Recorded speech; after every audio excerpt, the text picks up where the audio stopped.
Palabras de vida del Gran Maestro. Capítulo 23. Un mensaje a la Iglesia moderna. Este capítulo está basado en Mateo 21, versos 33 al 44.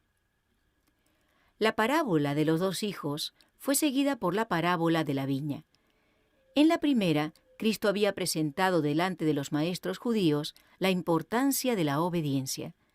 En la otra, señaló las ricas bendiciones conferidas a Israel, y por medio de éstas mostró el derecho que Dios tenía a su obediencia. Presentó delante de ellos la gloria del propósito de Dios, que podrían haber cumplido mediante la obediencia. Apartando el velo del futuro, mostró cómo, al dejar de cumplir su propósito, toda la nación estaba renunciando a su bendición y trayendo sobre sí la ruina. Fue un hombre, padre de familia, dijo Cristo, el cual plantó una viña, y la cercó de vallado, y cavó en ella un lagar, y edificó una torre, y la dio a renta a labradores, y se partió lejos. La nación judía. El profeta Isaías describe esta viña. Ahora cantaré por mi amado el cantar de mi amado a su viña. Tenía mi amado una viña en un recuesto, lugar fértil. Habíala cercado y despedregádola, y plantádola de vides escogidas. Había edificado en medio de ella una torre, y también asentado un lagar en ella, y esperaba que llevase uvas. El labrador escoge una parcela de terreno en el desierto, la cerca, la limpia, la trabaja, la planta con vides escogidas, esperando una rica cosecha. Espera que este terreno, en su superioridad con respecto al desierto inculto, le honre mostrando los resultados de su cuidado y los afanes con que lo cultivó. Así Dios había escogido a un pueblo de entre el mundo para que fuera preparado y educado por Cristo. El profeta dice: la viña de Jehová de los ejércitos es la casa de Israel, y los hombres de Judá, planta suya deleitosa. Sobre este pueblo, Dios había prodigado grandes privilegios, bendiciéndolo ricamente con su abundante bondad. Esperaba que lo honraran llevando fruto. Habían de revelar los principios de su reino. En medio de un mundo caído e impío, habían de representar el carácter de Dios. Al igual que la viña del Señor, habían de producir un fruto completamente diferente del de las naciones paganas. Esos pueblos idólatras se habían entregado a la iniquidad. Sin ninguna restricción se ejercían la violencia, el crimen, la gula, la opresión y las prácticas más corruptas. La iniquidad, la degradación y la miseria eran el fruto del árbol corrupto. Muy diferente había de ser el fruto dado por la viña plantada por Dios. El privilegio de la nación judía era el de representar el carácter de Dios tal como había sido revelado a Moisés. En respuesta a la oración de Moisés, «Ruégote que me muestres tu gloria», el Señor le prometió: «Yo haré pasar todo mi bien delante de tu rostro». Y pasando Jehová por delante de él, proclamó: «Jehová, Jehová, fuerte, misericordioso y piadoso, tardo para la ira y grande en benignidad y verdad, que guarda la misericordia en millares, que perdona la iniquidad, la rebelión y el pecado». Este era el fruto que Dios deseaba de su pueblo. En la pureza de sus caracteres, en la santidad de sus vidas, en su misericordia, en su amante bondad y compasión, habían de mostrar que la ley de Jehová es perfecta, que vuelve el alma. El propósito de Dios era impartir ricas bendiciones a todo el mundo mediante la nación judía. Por medio de Israel había de prepararse el camino para la difusión de su luz a todo el mundo. Las naciones de la tierra, al seguir prácticas corruptas, habían perdido el conocimiento de Dios. Sin embargo, en su misericordia, Dios no las rayó de la existencia. Se propuso darles la oportunidad de llegar a conocerlo mediante su iglesia. Quería que los principios revelados por medio de su pueblo fueran los medios de restaurar la imagen moral de Dios en el hombre. Para cumplir este propósito, Dios llamó a Abraham a salir de su parentela idólatra y le indicó que morara en la tierra de Canaán. Haré de ti una nación grande, y bendecirte he, y engrandeceré tu nombre, y serás bendición, le dijo. Los descendientes de Abraham, Jacob y su posteridad fueron llevados a Egipto para que en medio de aquella grande e impía nación pudieran revelar los principios del reino de Dios. La integridad de José y su maravillosa obra al preservar la vida de toda la nación egipcia fue una representación de la vida de Cristo. Moisés y muchos otros fueron testigos de Dios. Al sacar a Israel de Egipto, Dios manifestó nuevamente su poder y misericordia. Las obras maravillosas realizadas al librarlos del cautiverio y la forma en que los trató en su viaje por el desierto no fueron únicamente para el beneficio de Israel. Habían de ser una lección objetiva para las naciones circunvecinas. El Señor se reveló a sí mismo como un Dios que estaba por encima de toda autoridad y grandeza humanas.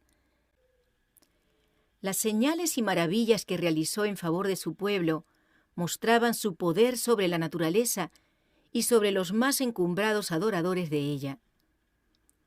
Dios pasó por la orgullosa tierra de Egipto, así como pasará por la tierra en los últimos días.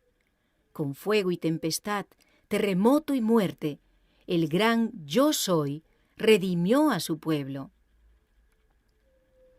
Lo sacó de la tierra de esclavitud, lo guió a través de un desierto grande y espantoso de serpientes ardientes y de escorpiones y de sed. Le sacó agua de la roca del pedernal y los alimentó con trigo de los cielos, porque como le dijo a Moisés, la parte de Jehová es su pueblo, Jacob, la cuerda de su heredad. Hallólo en tierra de desierto y en desierto horrible y yermo. Trájolo alrededor, instruyólo, guardólo como la niña de su ojo, como el águila despierta su nidada. Revolotea sobre sus pollos, extiende sus alas, los toma, los lleva sobre sus plumas. Jehová solo le guió, que no hubo con él Dios ajeno. Así los sacó para él, para que pudieran morar bajo la sombra del Altísimo. Cristo era el dirigente de los hijos de Israel en sus peregrinaciones por el desierto. Él los dirigió y guió, rodeados por la columna de nubes de día y la columna de fuego de noche. Cristo era el dirigente de los hijos de Israel en sus peregrinaciones por el desierto. Él los dirigió y guió, rodeados por la columna de nubes de día y la columna de fuego de noche. Los preservó de los peligros del desierto, los llevó a la tierra prometida y a la vista de todas las naciones que no reconocían a Dios, estableció a Israel como su posesión escogida, la viña del Señor. A este pueblo le fueron confiados los oráculos de Dios. Se lo rodeó con el vallado de los preceptos de su ley, los principios eternos de verdad, justicia y pureza. La obediencia a esos principios había de ser su protección, pues los salvaría de la destrucción propia por las prácticas pecaminosas. Y como la torre en la viña, Dios colocó en medio de la tierra su santo templo. Cristo era su instructor. Así como había estado con ellos en el desierto, había de continuar siendo su maestro y guía. En el tabernáculo y en el templo, su gloria moraba en la santa Shekinah, encima del propiciatorio. En favor de ellos manifestó constantemente las riquezas de su amor y paciencia. Dios quería hacer de su pueblo Israel una alabanza y una gloria. Se dio a ellos toda ventaja espiritual. Dios no les negó nada favorable a la formación del carácter que había de hacerlos sus representantes. Su obediencia a la ley de Dios había de hacerlos maravillas de prosperidad delante de las naciones del mundo. El que podía darle sabiduría y habilidad en todo artificio continuaría siendo su maestro y los ennoblecería y elevaría mediante la obediencia a sus leyes. Si eran obedientes, habían de ser preservados de las enfermedades que afligían a otras naciones, y habían de ser bendecidos con vigor intelectual. La gloria de Dios, su majestad y poder habían de revelarse en toda su prosperidad. Habían de ser un reino de sacerdotes y príncipes. Dios les proveyó toda clase de facilidades para que llegaran a ser la más grande nación de la tierra. En una forma muy definida, Cristo, mediante Moisés, les había presentado el propósito de Dios y había aclarado las condiciones de su prosperidad. «Tú eres pueblo santo a Jehová tu Dios», dijo él. «Jehová tu Dios te ha escogido para serle un pueblo especial, más que todos los pueblos que están sobre la haz de toda la tierra. Conoce pues que Jehová tu Dios es Dios, Dios fiel, que guarda el pacto y la misericordia a los que le aman y guardan sus mandamientos hasta las 1000 generaciones. Guarda por tanto los mandamientos y estatutos y derechos que yo te mando hoy que cumplas. Y será que por haber oído estos derechos y guardado y puéstolos por obra, Jehová tu Dios guardará contigo el pacto y la misericordia que juró a tus padres, y te amará y te bendecirá, y te multiplicará y bendecirá el fruto de tu vientre, y el fruto de tu tierra, y tu grano, y tu mosto, y tu aceite, la cría de tus vacas, y los rebaños de tus ovejas, en la tierra que juró a tus padres que te daría. Bendito serás más que todos los pueblos, y quitará Jehová de ti toda enfermedad, y todas las malas plagas de Egipto que tú sabes, no las pondrá sobre ti. Si ellos guardaban sus mandamientos, Dios prometía darles el mejor trigo y sacarles miel de la roca. Habría de satisfacerlos con una larga vida y mostrarles su salvación. Por su desobediencia a Dios, Adán y Eva habían perdido el Edén, y debido a su pecado toda la tierra quedó maldita. Pero si el pueblo de Dios seguía su instrucción, su tierra había de ser restaurada la fertilidad y la belleza. Dios mismo les dio instrucciones en cuanto a la forma de cultivar el suelo, y ellos habían de cooperar con Él en su restauración, de modo que toda la tierra bajo el dominio de Dios llegaría a ser una lección objetiva de verdad espiritual. Así como en obediencia a las leyes naturales de Dios, la tierra había de producir sus tesoros, así en obediencia a sus leyes morales, el corazón de la gente había de reflejar los atributos del carácter de Dios. Aún los paganos reconocerían la superioridad de los que servían y adoraban al Dios viviente.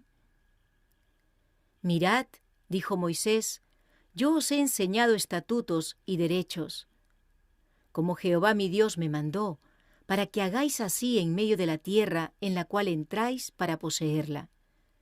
Guardadlos, pues, y ponedlos por obra, porque esta es vuestra sabiduría y vuestra inteligencia en ojos de los pueblos, los cuales oirán todos estos estatutos y dirán, ciertamente pueblo sabio y entendido, gente grande es esta. Porque, ¿qué gente grande hay que tenga a los dioses cercanos así, como lo está Jehová nuestro Dios en todo cuanto le pedimos? ¿Y qué gente grande hay que tenga estatutos y derechos justos, como es toda esta ley que yo pongo hoy delante de vosotros? Los hijos de Israel habían de ocupar todo el territorio que Dios les había señalado. Habían de ser desposeídas las naciones que rechazaran el culto y el servicio al verdadero Dios. Pero el propósito de Dios era que por la revelación de su carácter mediante Israel, los hombres fueran atraídos a Él. A todo el mundo se le dio la invitación del Evangelio. Por medio de la enseñanza del sistema de sacrificios, Cristo había de ser levantado delante de las naciones, y habían de vivir todos los que lo miraran. Todos los que como Rahab la cananea y Ruth la moabita se volvieran de la idolatría al culto del verdadero Dios, habían de unirse con el pueblo escogido.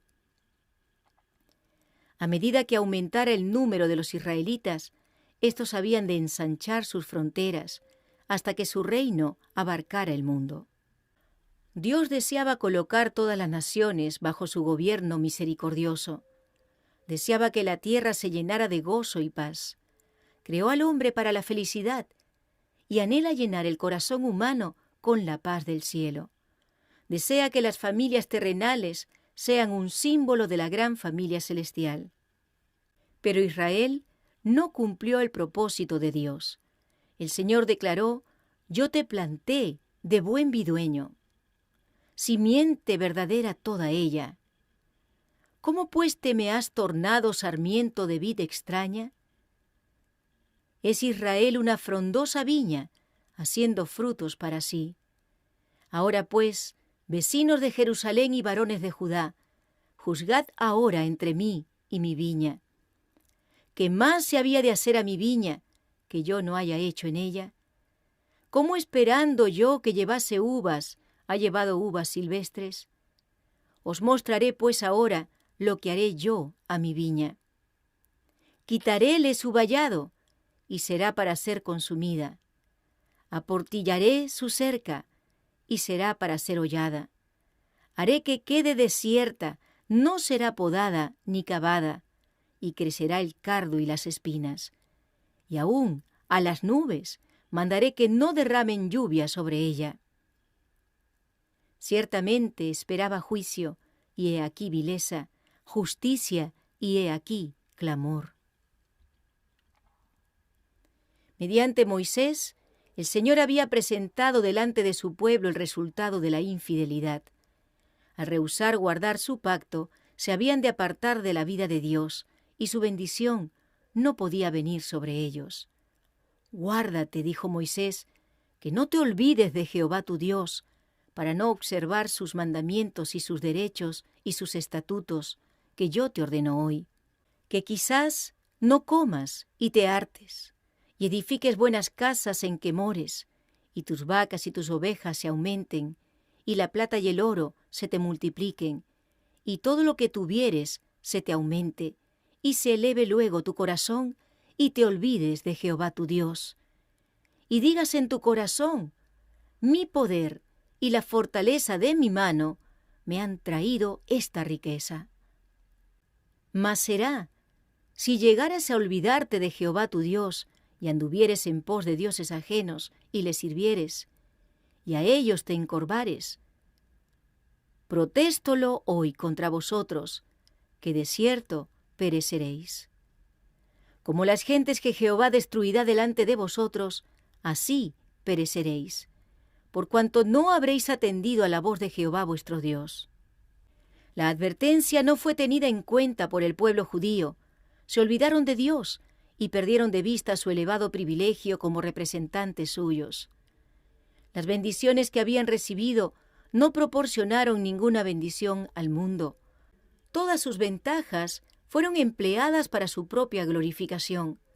Privaron a Dios del servicio que Él requería de ellos y robaron a sus prójimos la dirección religiosa y el ejemplo santo.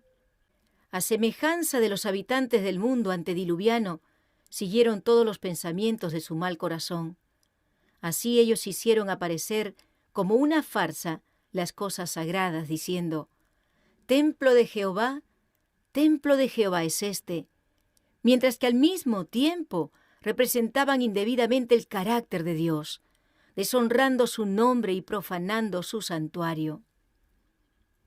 Los labradores que habían sido encargados de la viña del Señor fueron infieles a la confianza depositada en ellos. Los sacerdotes y los maestros no fueron fieles instructores del pueblo. No mantuvieron delante de él la bondad y la misericordia de Dios y su derecho a su amor y servicio. Estos labradores buscaron su propia gloria, deseaban apropiarse de los frutos de la viña, tenían el propósito de atraer la atención y el homenaje hacia sí. El pecado de estos dirigentes de Israel no era como el pecado de un transgresor vulgar. Ellos estaban colocados bajo la más solemne obligación hacia Dios. Se habían comprometido a enseñar un así dice Jehová y a manifestar estricta obediencia en su vida práctica. En vez de hacer esto, pervertían las Escrituras, colocaban pesadas cargas sobre los hombres, estableciendo ceremonias forzosas en todos los asuntos de la vida. El pueblo vivía en una inquietud continua, pues no podía cumplir con los requisitos impuestos por los rabinos. Cuando vieron la imposibilidad de guardar los mandamientos hechos por los hombres, se tornaron descuidados respecto a los mandamientos de Dios. El Señor le había enseñado a su pueblo que Él era el propietario de la viña y que todas sus posesiones les habían sido confiadas, a fin de que fuesen usadas para Él. Pero los sacerdotes y los maestros no realizaban su sagrado oficio como si hubiesen estado manejando la propiedad de Dios. Le robaban sistemáticamente los medios y las facilidades confiados a ellos para el adelanto de su obra. Su avaricia y ambición hacían que fuesen despreciados aún por los paganos. Así se le dio ocasión al mundo gentil de interpretar mal el carácter de Dios y las leyes de su reino. Dios soportó a su pueblo con corazón paternal, lo constriñó con misericordias dadas y misericordias retiradas. Pacientemente le presentó sus pecados y con tolerancia esperó su reconocimiento. Fueron enviados profetas y mensajeros para que insistiesen ante los labradores en las demandas de Dios. Pero en vez de ser bienvenidos, fueron tratados como enemigos. Los labradores los persiguieron y los mataron. Dios todavía envió otros mensajeros, pero ellos recibieron el mismo trato que los primeros, solo que los labradores mostraron aún un odio más resuelto. Como un último recurso, Dios envió a su Hijo diciendo: «Tendrán respeto a mi Hijo».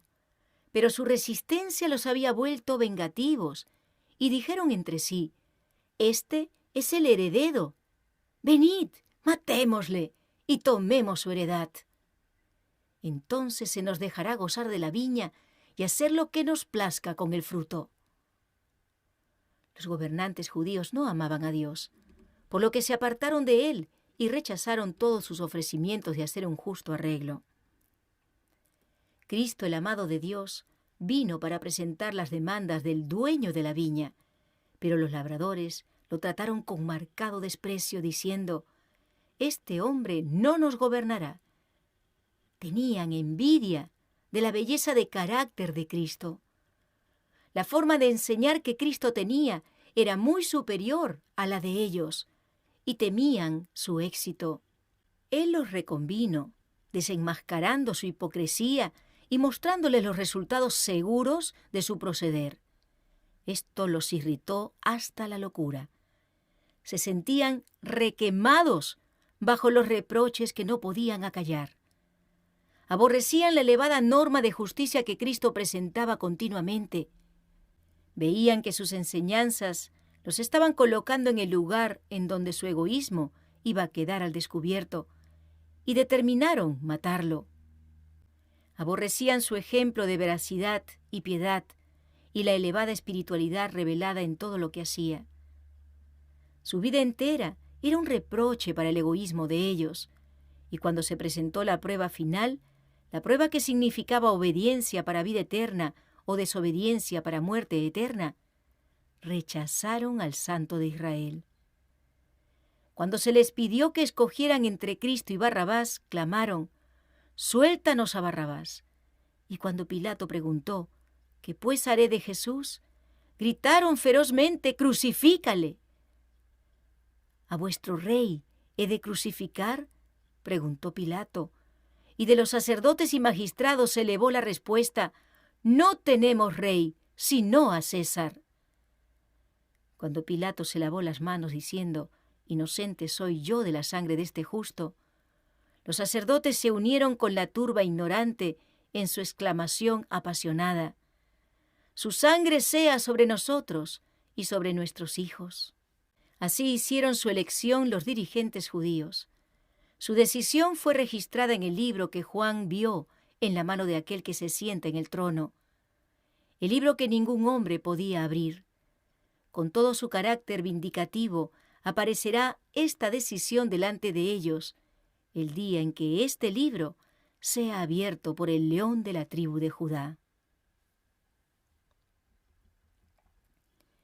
Los judíos abrigaban la idea de que eran los favoritos del cielo y que siempre habían de ser exaltados como iglesia de Dios.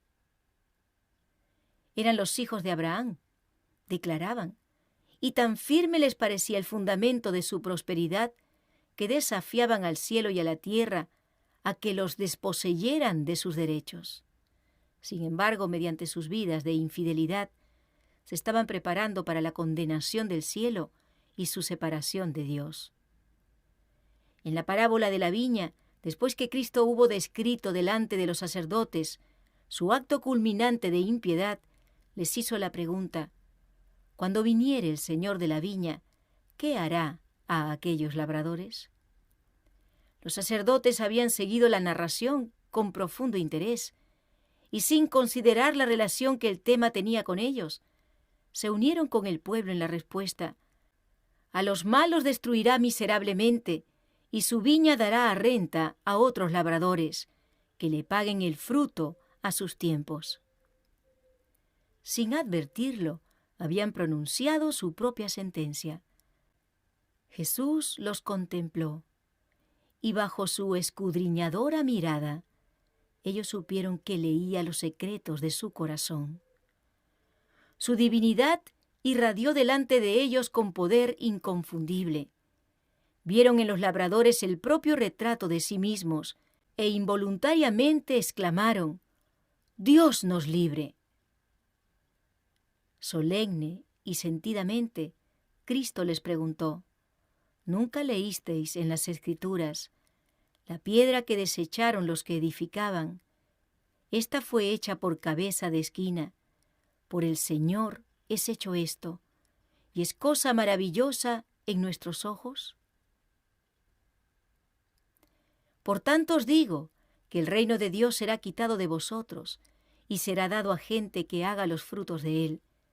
Y el que cayere sobre esta piedra será quebrantado, y sobre quien ella cayere le desmenuzará.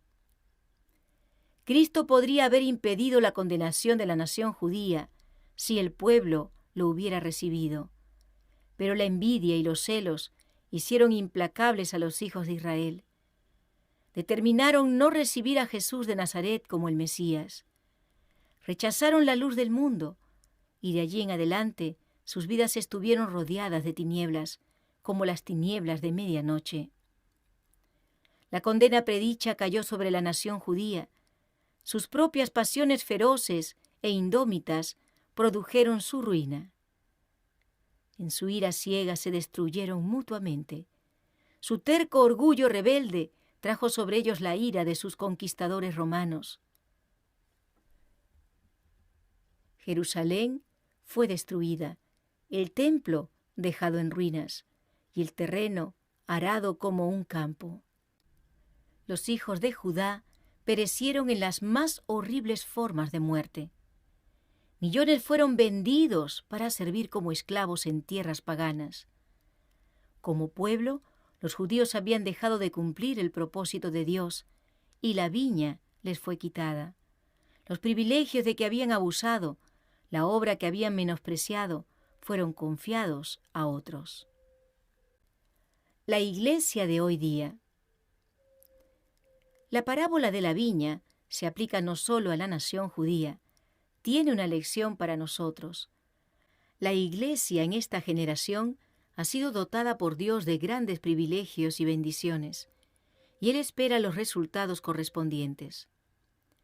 Hemos sido redimidos mediante un rescate costoso. Solo por la grandeza de este rescate podemos concebir sus resultados. En esta tierra, la tierra cuyo suelo ha sido humedecido por las lágrimas y la sangre del Hijo de Dios, se han de producir preciosos frutos del paraíso. En la vida de los hijos de Dios, las verdades de su palabra han de revelar su gloria y excelencia.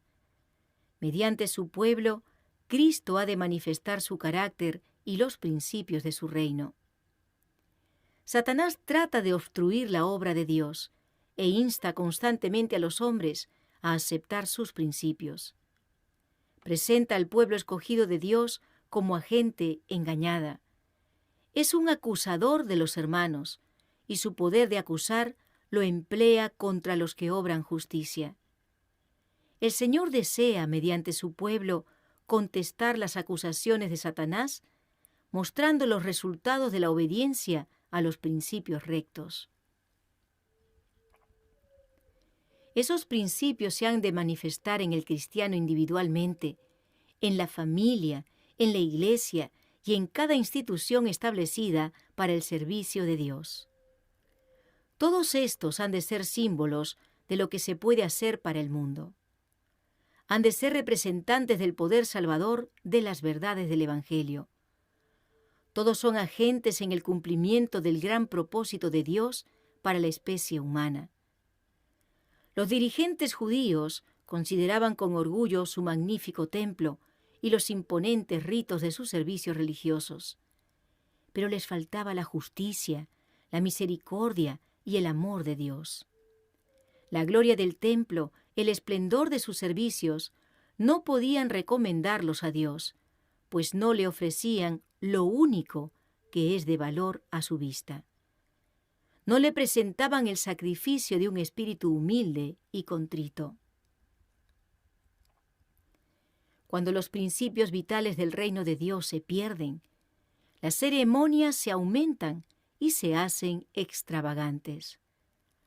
Cuando se descuida la edificación del carácter, cuando faltan los adornos del alma, cuando se pierde de vista la sencillez de la piedad, entonces el orgullo y el amor a la ostentación demandan magníficos templos, espléndidos adornos y ceremonias imponentes. En todo esto no se honra a Dios. Una religión a la moda que consiste en ceremonias, exterioridades y ostentación no es aceptable ante Él. Los servicios de tal religión no obtienen respuesta de los mensajeros celestiales. La Iglesia es muy preciosa a la vista de Dios. Él la aquilata, no por sus ventajas externas, sino por la sincera piedad que la distingue del mundo. La estima de acuerdo con el crecimiento de los miembros en el conocimiento de Cristo, de acuerdo con su progreso en la vida espiritual. Cristo anhela recibir de su viña el fruto de santidad y abnegación. Busca los principios de amor y bondad. Toda la belleza del arte no puede compararse con la belleza del temperamento y del carácter que se han de revelar en los que son representantes de Cristo. La atmósfera de la gracia que rodea el alma del creyente, el Espíritu Santo que trabaja en la mente y el corazón, son los que hacen de él un sabor de vida para vida y permiten que Dios bendiga su obra. Una congregación puede ser la más pobre de la tierra, puede carecer del atractivo de la apariencia exterior, pero si los miembros poseen los principios del carácter de Cristo, tendrán el gozo de Él en sus almas. Los ángeles se unirán con ellos en su culto. La alabanza y acción de gracias de los corazones agradecidos ascenderán al Salvador como una dulce ofrenda. El Señor desea que mencionemos su bondad y hablemos de su poder. Se le honra mediante la expresión de alabanza y agradecimiento. Él dice, el que sacrifica alabanza me honrará. Cuando los hijos de Israel viajaban por el desierto, alababan a Dios con himnos sagrados. Los mandamientos y las promesas de Dios fueron provistos de música y a lo largo de todo el sendero fueron cantados por los peregrinos.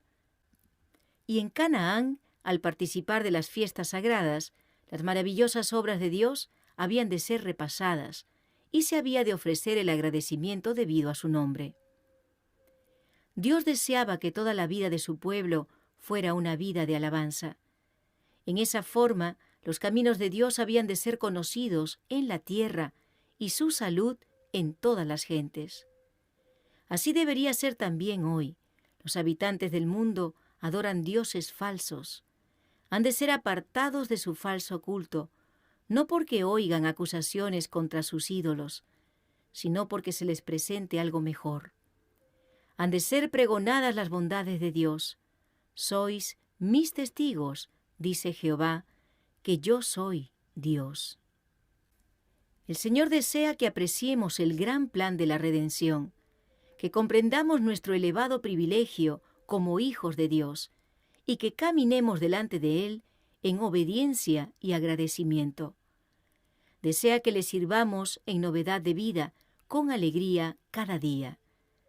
Anhela que la gratitud brote de nuestro corazón, porque nuestro nombre está escrito en el libro de la vida del Cordero, porque podemos poner todos nuestros cuidados sobre aquel que cuida de nosotros. Él nos ordena que nos regocijemos, porque somos la herencia del Señor, porque la justicia de Cristo es el manto blanco de sus santos, porque tenemos la bendita esperanza de la pronta venida de nuestro Salvador. El alabar a Dios de todo corazón y con sinceridad es un deber igual al de la oración. Hemos de mostrar al mundo y a los seres celestiales que apreciamos el maravilloso amor de Dios hacia la humanidad caída y que esperamos bendiciones cada vez mayores de su infinita plenitud. Mucho más de lo que hacemos, debemos hablar de los preciosos capítulos de nuestra vida cristiana. Después de un derramamiento especial del Espíritu Santo, aumentarían grandemente nuestro gozo en el Señor y nuestra eficiencia en su servicio, al repasar sus bondades y sus maravillosas obras en favor de sus hijos. Estas prácticas rechazan el poder de Satanás, excluyen el espíritu de murmuración y queja, y el tentador pierde terreno. Fomentan aquellos atributos del carácter que habilitarán a los habitantes de la tierra para las mansiones celestiales. Un testimonio tal tendrá influencia sobre otros. No se puede emplear un medio más eficaz para ganar almas para Cristo. Hemos de alabar a Dios mediante un servicio tangible, haciendo todo lo que podamos para aumentar la gloria de su nombre. Dios nos imparte sus dones para que podamos también dar y hacer que el mundo conozca su carácter. En el sistema judío, las ofrendas formaban una parte esencial del culto de Dios. Se enseñaba a los israelitas a destinar una 10ª parte de todas sus entradas al servicio del santuario. Además de esto, habían de traer ofrendas por el pecado, ofrendas voluntarias y ofrendas de gratitud. Estos eran los medios para sostener el ministerio del Evangelio en aquel tiempo. Dios no espera menos de nosotros de lo que esperaba de su pueblo antiguamente. Debe llevarse adelante la gran obra de la salvación de las almas. Él ha hecho provisión para esa obra por medio del diezmo y las ofrendas. Él espera que así se sostenga el ministerio del Evangelio. Reclama el diezmo como suyo y siempre debería ser considerado como una reserva sagrada, a fin de ser colocado en su tesorería para beneficio de la causa de Dios. Él nos pide también ofrendas voluntarias y ofrendas de gratitud. Todo esto ha de ser dedicado para la propagación del Evangelio hasta los confines de la tierra. El servicio que se hace para Dios incluye el ministerio personal. Mediante el esfuerzo individual, hemos de cooperar con Él en la salvación del mundo. La orden de Cristo, id por todo el mundo, predicad el Evangelio a toda criatura, se dirige a cada uno de sus seguidores. Todos los que sean investidos para una vida semejante a la de Cristo, han de trabajar por la salvación de sus prójimos. Su corazón latirá al unísono con el corazón de Cristo. Se manifestará en ellos el mismo anhelo por las almas que él sentía. No todos pueden ocupar el mismo lugar en la obra, pero hay un lugar y una obra para cada uno.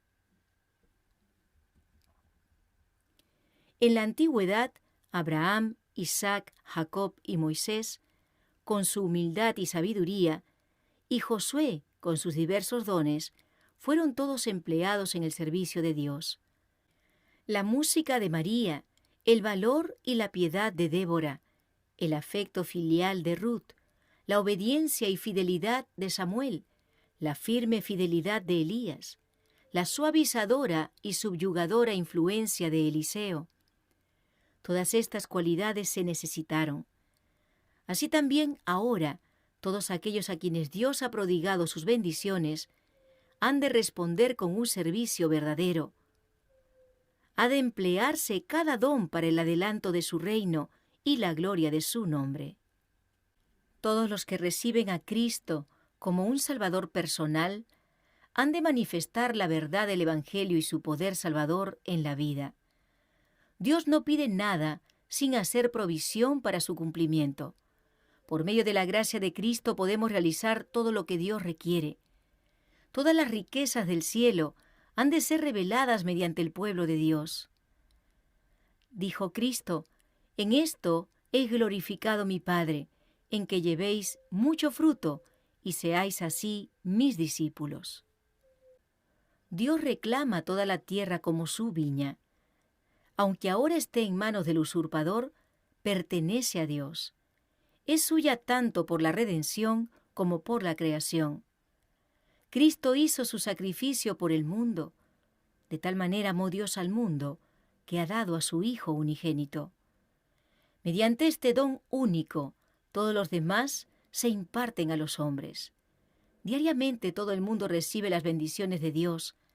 Cada gota de lluvia, cada rayo de luz prodigado sobre la humanidad ingrata, cada hoja, flor y fruto testifican de la tolerancia de Dios y de su gran amor. ¿Y qué se da en cambio al gran dador? ¿Cómo consideran los hombres las demandas de Dios? ¿A quién rinden el servicio de su vida las multitudes? Sirven a Mamón. La riqueza, la posición, los placeres del mundo son su blanco. La riqueza se obtiene robando no solo a los hombres, sino a Dios. Los hombres usan los dones divinos para complacer su egoísmo. Todo lo que pueden tomar lo usan para satisfacer su amor egoísta de placer. El pecado del mundo de hoy día es el mismo que acarreó la destrucción de Israel. La ingratitud a Dios, el descuido de las oportunidades y bendiciones, el aprovechamiento egoísta de los dones de Dios, todo esto estaba comprendido en el pecado que hizo caer la ira sobre Israel. Estos males están trayendo la ruina al mundo actual. Las lágrimas que Cristo derramó sobre el monte de las Olivas al contemplar la ciudad escogida, no las derramó solamente por Jerusalén. En la suerte de esta ciudad, Él contempló la destrucción del mundo. Si también tú conocieses, a lo menos en este tu día, lo que toca a tu paz. Mas ahora está encubierto a tus ojos. En este tu día, el día está llegando a su fin, casi ha terminado el tiempo de misericordia y privilegios. Se están reuniendo las nubes de venganza. Los que han rechazado la gracia de Dios están por ser envueltos en una ruina súbita e irreparable. Sin embargo, el mundo duerme. Sus habitantes no conocen el tiempo de su visitación. ¿Dónde se ha de encontrar la iglesia en esta crisis? ¿Están cumpliendo sus miembros con las demandas de Dios? ¿Están cumpliendo la comisión divina y presentando el carácter de Dios al mundo? ¿Están llamando con insistencia la atención de sus prójimos al último misericordioso mensaje de amonestación? Los hombres están en peligro, las multitudes perecen, pero cuán pocos de los profesos seguidores de Cristo sienten anhelo por esas almas. El destino de un mundo se halla en juego en la balanza, pero esto apenas si conmueve a los que pretenden creer las verdades más abarcantes que jamás hayan sido dadas a los mortales.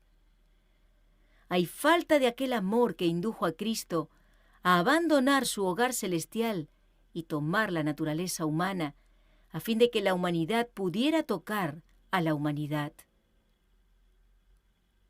y llevarla a la divinidad. Hay un estupor, una parálisis sobre el pueblo de Dios que le impide entender el deber de la hora. Cuando los israelitas entraron en Canaán, no cumplieron el propósito de Dios de poseer toda la tierra.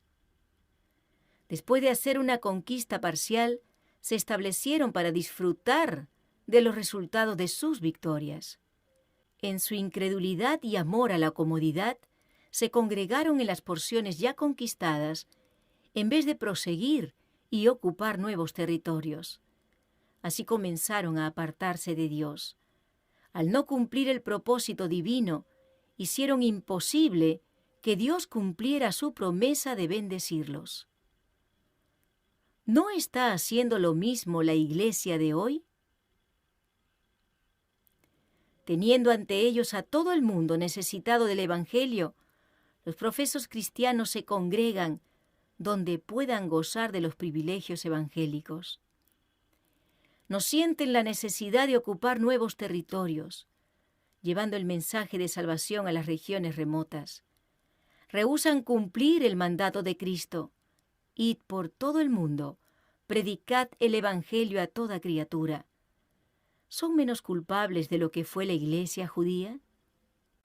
Los profesos seguidores de Cristo están siendo probados ante el universo celestial, pero la frialdad de su celo y la debilidad de sus esfuerzos en el servicio de Dios los señalan como infieles. Si lo que están haciendo fuera lo máximo que pueden hacer, no caería la condenación sobre ellos, pero si su corazón estuviera ocupado en la obra, podrían hacer mucho más. Ellos saben, y el mundo también lo sabe, que han perdido en gran medida el espíritu de abnegación y sacrificio.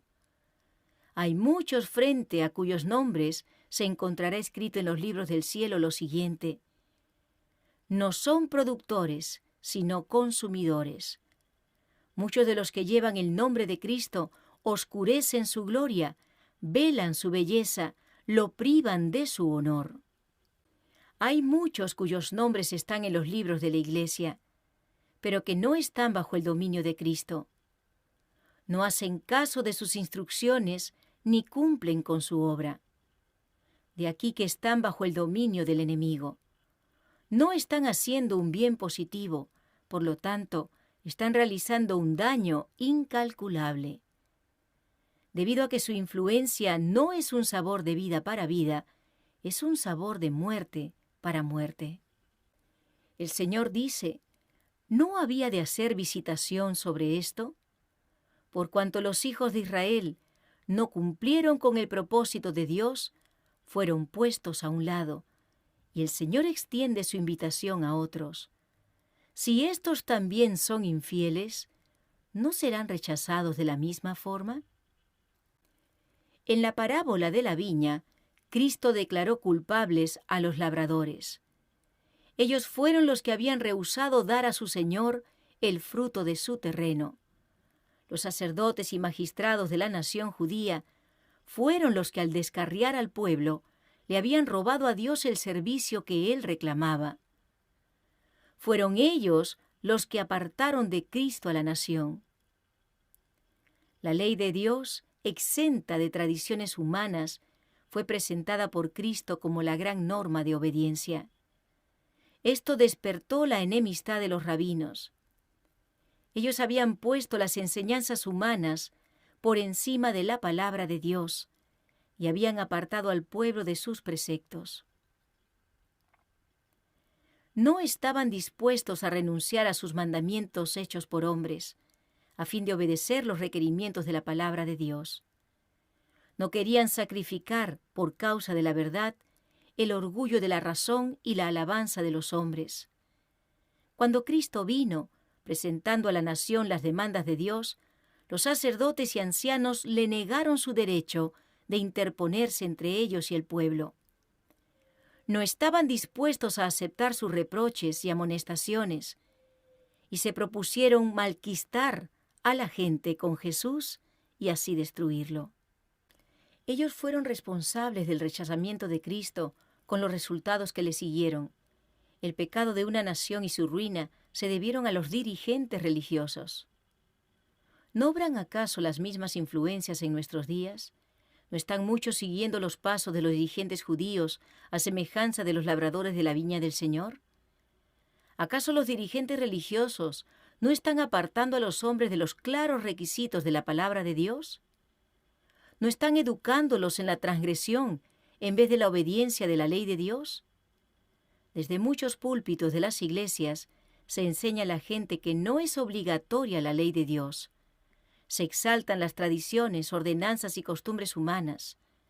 Los dones de Dios se emplean para fomentar el orgullo y la complacencia propia, al paso que se olvidan las demandas de Dios. Se exaltan las tradiciones, ordenanzas y costumbres humanas. Los dones de Dios se emplean para fomentar el orgullo y la complacencia propia, al paso que se olvidan las demandas de Dios. Al poner a un lado la ley de Dios, los hombres no saben lo que están haciendo. La ley de Dios es la transcripción de su carácter. Abarca los principios de su reino. El que rehúsa aceptar esos principios se está colocando fuera del canal por donde fluyen las bendiciones de Dios. Las gloriosas posibilidades presentadas ante Israel se podían realizar únicamente mediante la obediencia a los mandamientos de Dios. La misma elevación de carácter, la misma plenitud de bendición, bendición de la mente, el alma y el cuerpo, bendición del hogar y del campo, bendición para esta vida y la venidera, podemos obtenerlas únicamente por medio de la obediencia. Tanto en el mundo espiritual como en el natural, la obediencia a las leyes de Dios es la condición para llevar fruto. Y cuando los hombres enseñan a la gente a desobedecer los mandamientos de Dios, están impidiendo que den fruto para su gloria. Son culpables de retener del Señor los frutos de su viña. Los mensajeros de Dios mandados por el Maestro vienen a nosotros, vienen como Cristo, demandando obediencia a la palabra de Dios. Piden los frutos de la viña, los frutos del amor, la humildad y el servicio abnegado. ¿Acaso no hay muchos labradores que, a semejanza de los dirigentes judíos, se mueven a ira? Cuando se presentan delante del pueblo las demandas de la ley de Dios, ¿no usan su influencia esos maestros para inducir a los hombres a rechazarlas? A tales maestros Dios llama siervos infieles. Las palabras que Dios dirigió al antiguo Israel encierran una solemne amonestación para la Iglesia actual y sus dirigentes. De Israel dijo el Señor: escribíle las grandezas de mi ley. Y fueron tenidas por cosas ajenas. Y él declaró de los sacerdotes y maestros: mi pueblo fue talado porque le faltó sabiduría. Porque tú desechaste la sabiduría, yo te echaré. Pues que olvidaste la ley de tu Dios, también yo me olvidaré de tus hijos. ¿No se hará caso de las reprensiones de Dios? ¿No se aprovecharán las oportunidades de servir? ¿Impedirán la mofa del mundo, el orgullo de la razón, la conformidad a las costumbres y tradiciones humanas, que los profesos seguidores de Cristo les sirvan? ¿Rechazarán la palabra de Dios como los dirigentes judíos rechazaron a Cristo? Delante de nosotros está el resultado del pecado de Israel. ¿Aceptará la amonestación la Iglesia de Dios hoy día? Si alguna de las ramas fueron quebradas, y tú siendo acebuche, has sido ingerido en lugar de ellas, y has sido hecho partícipe de la raíz y de la grosura de la oliva, no te jactes. Por su incredulidad fueron quebradas, mas tú por la fe estás en pie. No te ensoberbezcas, antes teme que si Dios no perdonó a las ramas naturales, a ti tampoco no perdone.